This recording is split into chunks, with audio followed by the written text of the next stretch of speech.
ये बहुत स्पष्ट मानियो, मैं ये जरा भी तुमको अच्छो या बुरो लगाने के लिए नहीं कह रहे हूं। अगर अपन ने कंठी धारण करके षोडश ग्रंथ नहीं समझ सके अपन यथामति और यथाशक्ति, तो वृथा तज्जन्म भूतले। ये मैनुअल है, ये अपनी गाइड है, ये केवल दार्शनिक बातें नहीं है। अब यह बात फाइनली ये समझा के ज्ञानादि को भक्ति मार्ग कह गए कि देयरफॉर कोई भी स्थिति में ज्ञान मार्ग की तुलना भक्ति मार्ग से नहीं हो सके, क्योंकि हर स्थिति में भक्ति मार्ग को वजन ज्यादा है। अब आगे को जो श्लोक है वो अपने को सावधान करने को वार्निंग है। वहां जैसे बिजली के खंबान में बोर्ड लगे रहे ना, बिवेयर, वो बिवेयर वाली बात। और ये मन सु समझ के चलियो कि ये बिवेयर जो है it's in bold letters and bold red letters. यह बात को ध्यान रखिए। और ये warning of all Shri Mahaprabhu के मुखारविंद से आ रही है, या कि कोई और आचार्य नहीं, या कि पीछे से श्री महाप्रभु की वाणी को अनुकरण करने वाले आचार्य या तो नहीं कह रहे हैं, श्री महाप्रभु आज्ञा कर रहे हैं। तो कह रहे हैं कि भक्ति अभावे तो तीरस्थो यथा दुष्टई स्वकर्म भी। ये दृष्टांत की भाषा कही है, और दृष्टांत सु अपन को जहां विषय में दृष्टांत दिए जा रहे हैं वो विषय समझना अपन को ये दृष्टांत नहीं। शास्त्र के वचन है, यह बात को बहुत स्पष्ट जो है गरुड़ पुराण और लगभग प्रत्येक में, पर गरुड़ में, स्कंध में, इनमें सब में बहुत स्पष्ट कहे गए है कि मनुष्य अन्यत्र पाप करके तीर्थ स्थल में आवे तो वह पाप धुल जाए, पर तीर्थ में किए हुए जो पाप है वो वज्रलेप आयत हो जाए, वो वज्रलेप बन जाए। वह उदाहरण को पिकअप करके श्री महाप्रभु आज्ञा कर रहे हैं कि ये जो दोनों कैटेगरी हैं जो प्रोग्रेस कर रहे हैं,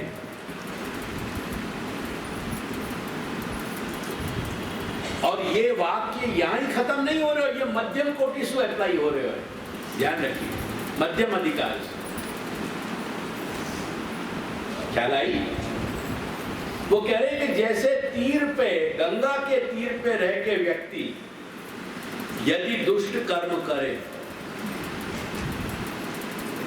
यदि दुष्टाचरण करेगो तो अन्यथा भावमापन्न वाकु, जो अपने स्वरूप की सही सच्ची सिद्धि जो करनी है वो सच्ची सिद्धि नहीं हो पाएगी। वासु विपरीत वाकु परिणाम मिले। क्या है? अन्यथा भावमापन्न, अन्यथा जो वाकु प्राप्त करना है वाकी जगह कुछ और ही वाकु मिले, वासु वो आपन वासु परिपूर्ण हो जाएगा, यानी वो चीज वाके अंदर आ जाए, वाके व्यक्तित्व में। तस्मात् स्थानाच्च नश्यति, वो जहां खड़ो है वासु भी नीचे गिर जाए। एक्जेक्टली। अगर भक्ति मार्ग में रह के हमने कृष्ण सेवा करते भाई, यदि कृष्ण सेवा के अनुकूल हमने अपनो मानस क्रिएट नहीं किया, अगर हमने अपना मानस विकसित नहीं किया अपनी दुनिया में, सबकी दुनिया को प्रश्न नहीं आगे, घर के बाहर जब पांव रख रहे हो, डू एज रोमन्स डू, बाकी कोई तकलीफ नहीं है। पर जहां तुम्हारी अपनी दुनिया है, वह दुनिया में यदि तुम सेवानुकूल, श्री महाप्रभु की वाणी के अनुकूल तुम अगर वातावरण नहीं तैयार करोगे, तो वो प्रगति की जगह तुम्हारी अधोगति होगी, अधोपतन, वो अधोगति होगी चली जाएगी। बाहर एक वातावरण अंदर बीजू, वो तो अपन लौकिक में भी जिए घनश्याम भाई। कौन व्यक्ति है जो बाहर का वातावरण घर में जिए, तो बताओ। एक इंस्टेंस आज बाहर की दुनिया में जो अपन जी रहे हैं, वो वह वातावरण को कोई व्यक्ति अपने घर में लौकिक रूप में भी जीतो हो तो मुझको बताओ। બહારની દુનિયામાં એટલે કે સેવા સંબંધીમાં એક વાત જે સેવાથી બહાર જુદી વાત એ પરસ્પર વિરોધી वो स्प्लिट पर्सनालिटी नहीं है घनश्याम भाई, एक बात स्मरण रखिए, ये व्यक्तित्व में स्प्लिट यानी व्यक्तित्व में ये दरार नहीं आ रही है, दो डबल स्टैंडर्ड नहीं हो रहे हैं। ये तो हमारे जैसे ठंड के समय में हम ऊनी कपड़ा बाहर पहने के लिए काय के लिए पहने हम, ताकि ठंड से हमारे शरीर को प्रोटेक्शन हो गए। ख्याल आया कि नहीं? तो जैसे ऊनी कपड़ा हमारे अवयवन की पहचान नहीं है, हमारे अवयवन को संरक्षण है, ऐसे ही बाहर की दुनिया के साथ व्यावहारिकता को निर्वाह करने के लिए जो हमारा एक बाहरी जो कवच है સંરક્ષણ वो संरक्षण के लिए दूसरे योद्धा जब लड़ने जाएं, कौन है कि जो इतना पुराने जमाने में कौन उतना वजन, आज भी आप देखो इनको, आप जो स्पेशल टास्क फोर्स है इनकी अमेरिका की और वहाँ के इनके कमांडोज, जब आप देखो उनके ऊपर एक दो मन का वजन हो गए, और वो मन तुम्हारा गुजराती नहीं बंगाली मन 40 किलो को, वहाँ तरह का वो गियर उनके जो सारी गैजेटरी और उनको जो मिलिट्री गियर है वह तरीका सुझाए वो उनके प्रोटेक्शन के लिए,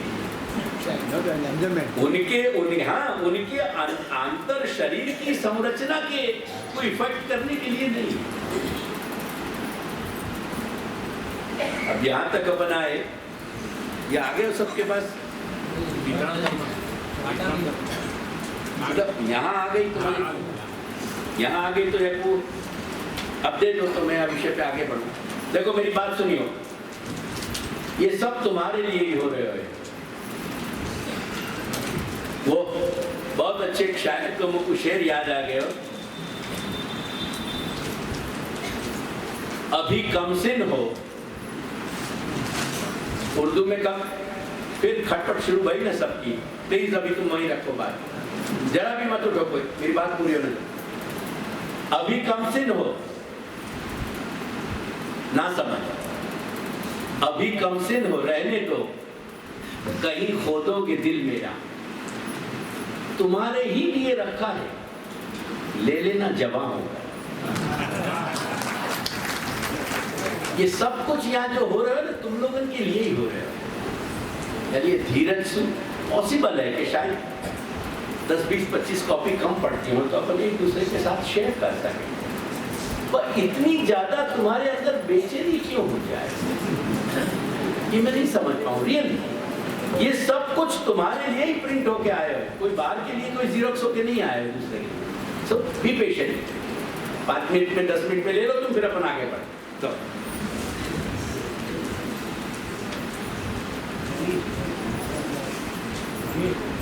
तुम 4-5 जगह फील्ड में बढ़ जाओ ताकि वहां तक झट पहुंचेंगे, कुछ वहां दे दो, कुछ वहां दे दो, ऐसे दे दो। यहाँ इन महिला में से कोई उठा दो, 2-4 दे दो इनको।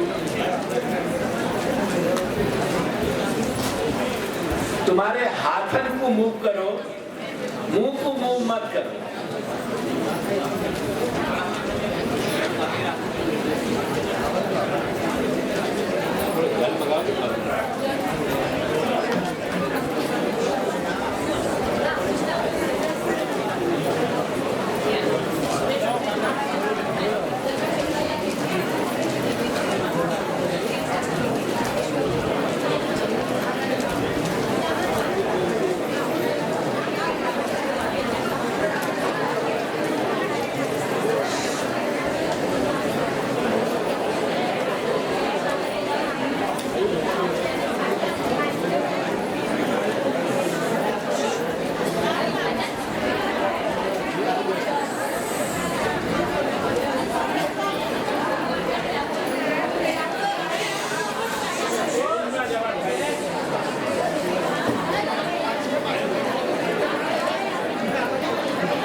एक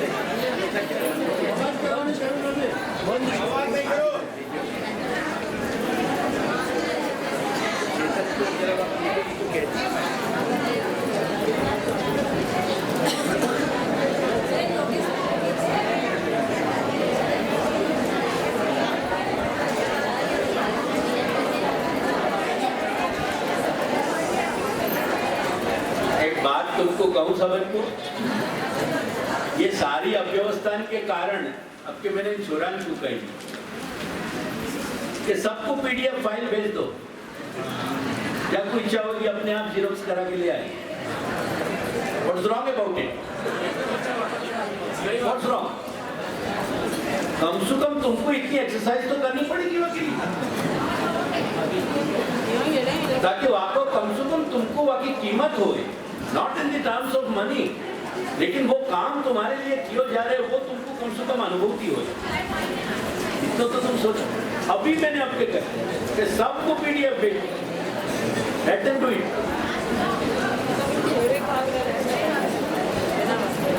तो तुमको समझ में आएगा कि जो लेने को आग्रह है तो वो कराने को आग्रह अपने अंदर है क्या नहीं। तो मैंने आपके इन तीनों चारों लेकिन तुमको करना चाहिए, इनके हित में करना चाहिए ताकि इनको इन्वॉल्वमेंट हो।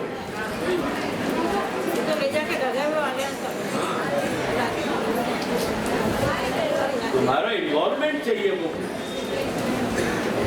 ये तुम्हारा इन्वॉल्वमेंट नहीं है, तुम्हारा इन्वॉल्वमेंट होना चाहिए। इन्वॉल्व होगे तो तुमको आगे समझ आएगी। चले अपन, लेट्स बिगिन। ये कल तुम्हारे चित्त में बातें बहुत स्पष्ट नहीं हो पा रही थी करके एक विचित्र बेचैनी आती। देखो, एक अंतिम श्री महाप्रभु को जो वरदान रूप में एक वाक्य तो वो रह गया, वाक्य और पहले पूरा कर दूं, फिर मैं अभी याद आया उनको याद कर।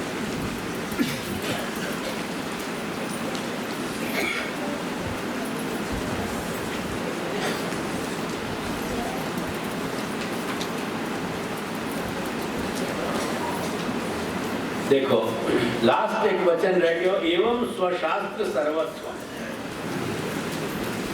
मैंने अपने सिद्धांत को, अपने शास्त्र वचन को, अब जो मैं तुमसे कहना चाह रहे हैं कि महाप्रभु आज्ञा कर रहे हैं, एवं स्वशास्त्र सर्वस्व मया गुप्तम निरूपितम। जो गुप्त मतलब मैंने वो सब जगह शास्त्रन में छुप्यो भयो तो माखन की तरह। गुप्त का और कोई अर्थ नहीं है। माखन कहीं भी छाछ में दिखाई नहीं देगा। जब आपको बिलो जाए ना, जब बिलोने पे एक एक रेशा, एक एक अंश में से वो चिकनाई निकल के इकट्ठी होगी, तब वो माखन निकले। एग्जैक्टली वो बात महाप्रभु आज्ञा कर रहे हैं कि मैंने सारे शास्त्र में सु, वेद शास्त्र में सु, ये सार जो है गुप्त जो है, ये माखन के अंदर छुपा हुआ हो तो वो एक एक रेशा में से निकाले हुए। एतद बुद्ध्वा, अगर तुम वास्तव में मेरे हो तो ये समझ के आगे जीवन में तुमको अपनी दिशा, अपने कर्तव्य के लिए कोई संदेह नहीं होना चाहिए। एतद बुद्ध्वा विमुच्येत पुरुषः सर्व संशया। ये फाइनल स्टेटमेंट श्री महाप्रभु को याद रखिए।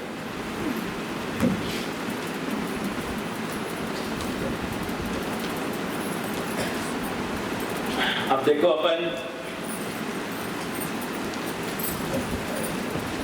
सर्वप्रथम श्री महाप्रभु को एक स्टेटमेंट पढ़ लें। श्री महाप्रभु आज्ञा कर रहे हैं कि मैंने बाह्य और आभ्यंतर,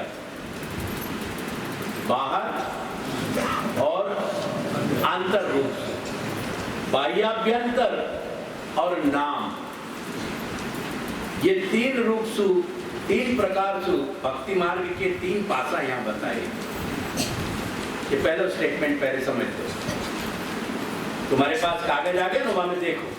वहाँ में मैंने प्रतीक दिए हैं और श्लोकन की संख्या दी है, ताकि जो घटना घटने वाली है तुम यहाँ से उठ के भूलने वाले हो, पर अगर तुम्हारे अंदर कहीं दिल में एक ज्योति की कहीं एक छोटी सी भी लौ फड़फड़ा रही है, अगर जल रही है श्री महाप्रभु के मार्ग पे चलने की, तो तुम्हारे पास ये सब प्रतीक हैं, ये सब रेफरेंस हैं। इनको रेफरेंस, इन सबन को देख के अपनी याददाश्त को तुम मजबूत बनाओगे।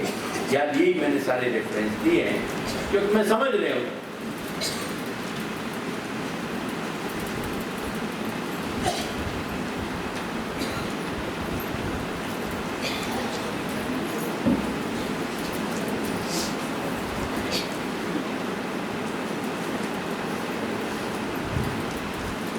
देखो बाह्याभ्यंतर भेदेन रूपे भेद द्वयम। रूप सेवा के मैंने दो भेद बताए, एक बाह्य और एक अभ्यंतर। और नामनी च, और नाम सेवा को मैंने एक और भेद बताया। ऐसे भक्ति मार्ग के मैंने 3 प्रकार बताए। मेरी बात समझ में आ गई? यहाँ देखो, ये बाह्याभ्यंतर भेदेन को खाली मैंने उतना प्रतीक लिखे हुए, खाली एक आपको पूरा सेंटेंस में पढ़ गया। श्री महाप्रभु कह रहे हैं कि रूप सेवा के 2 प्रकार और नाम सेवा को 1 प्रकार, ऐसे 3 तरीका से भक्ति मार्ग के मैंने 3 प्रकार बताए। मेरी बात समझ में आ गई? भक्ति मार्ग के 3 प्रकार, रूप के भेद सु 2, एक बाह्य और एक आंतर और एक नाम। अब यह में पहले नंबर पे देखो मैंने बाह्य लिखे हुए, आ रहे हो समझ में? अब यह में मैंने रूप सेवा की एक ब्रीफिंग दी नहीं। अपने यहाँ मूर्ति स्वरूप, चित्र स्वरूप, वस्त्र स्वरूप, हस्ताक्षर स्वरूप, ये बात तो सीधी सीधी समझ में आ गई। ये सब एक कोटि है। चित्र स्वरूप और मूर्ति स्वरूप में कोई अंतर नहीं है, मूर्ति स्वरूप और हस्ताक्षर स्वरूप में कोई अंतर नहीं है। मूर्ति स्वरूप और वस्त्र स्वरूप में कोई अंतर नहीं है। अपने अपने अधिकार भेद,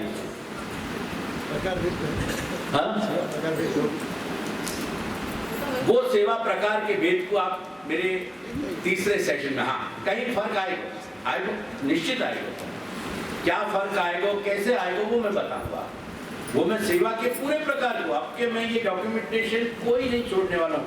ये तुम्हारे लिए तो कर ही रहे हूँ, पर यह घर के लिए कर रहे हूँ कि यह घर में एक डॉक्यूमेंटेशन क्रिएट हो जाए, तो वो मैं निश्चित करूँगा और फुल डेमोन्स्ट्रेशन के साथ करूँगा, जहाँ में कोई चीज़ बाकात नहीं रहेगी, और अर्लीस्ट करूँगा, ये भी मैं वचन दे रहा हूँ। या कि मैं पूरा साल नहीं खींचूंगा, ये चीज आपकी ऑलमोस्ट गुरु पूर्णिमा से पहले हो जाए।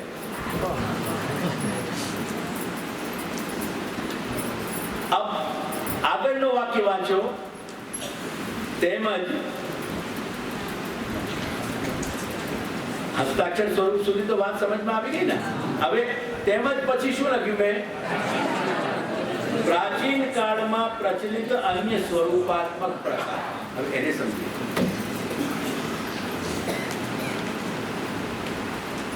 આપણો ભાવ ખંડિત ન થતો હોય, कौन को? सेवक को।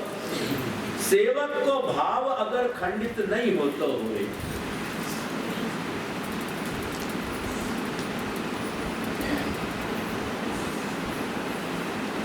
तो कोई भी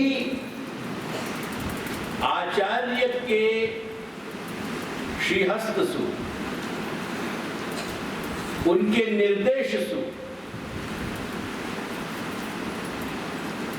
जो भी स्वरूप आकृति हमको प्राप्त होगी वो सेवी है।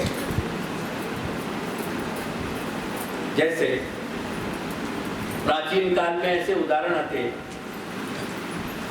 एक तो सेवा की शब्दावली, या दिन सेवा को सत्र होएगा मैं सिखाऊंगा, आवश्यक शब्दावली जो है सेवा में अपन, जब तुम मीण को मोम मौम नहीं कहो जाए बापू, जब आपको बिल्कुल ध्यान कर लीजिए बापू, अंग राग कहो जाए। राग को मतलब क्या है ये और समझो, बोल तो बहुत जल्दी जाओ, क्योंकि तुमको अपना ज्ञान दिखाने को थोड़ा सा शौक भी है कहीं कहीं। तुम ये कहना चाहो कि हम ज्यादा वेल वर्स्ड हैं, तुमने शब्द बोले वो मुकु, वाके लिए मुकु धन्यवाद है, पर वह आवाज में कहीं कहीं जब अहम बोले ना, वो मुझको अगेन अनकंफर्टेबल बना है। अंग जो है वो श्री प्रभु के साक्षात श्रीअंग को वाची है, और राग शब्द जो है ना वो सौंदर्य को वाची है। राग शब्द के एक अर्थ होवे श्री, दूसरा अर्थ होवे शोभा, तीसरा अर्थ होवे वेश रचना, चौथा अर्थ होवे प्रेम, और पांचवा अर्थ होवे देव विषयक रति यानी भक्ति। यहां जब हम अंग के साथ राग शब्द को जोड़ रहे हैं, वह मतलब है श्रीअंग को सौंदर्य। माइंड है, कभी कभी प्राचीन काल में श्री या अंग राग के स्वरूप सिद्ध करके और सेवा में पधरा दिए जाते, वो अंग राग जो सेव्य स्वरूप सु उद्वर्तित भयो है। उद्वर्तित होने को मतलब उतार भयो। अपन जब सेवा में धरा में अंगराग को, वह अंग जैसे प्रसाधन अपन करें सौंदर्य के, ऐसे जो प्रसाधन धरा में वह तरीका सुधरा में और फिर उतारे। उतारने को नाम है संस्कृत में उद्वर्तन। ये उद्वर्तित जो श्री अंगराग है, वासु सिद्ध भय स्वरूपन की सेवा होती है। कभी कभी श्रीअंग में धारण किए भय कोई मणि रत्न जो है, ऐसे रत्न को भी सेवा में पधरा दिए जाते थे, और रत्न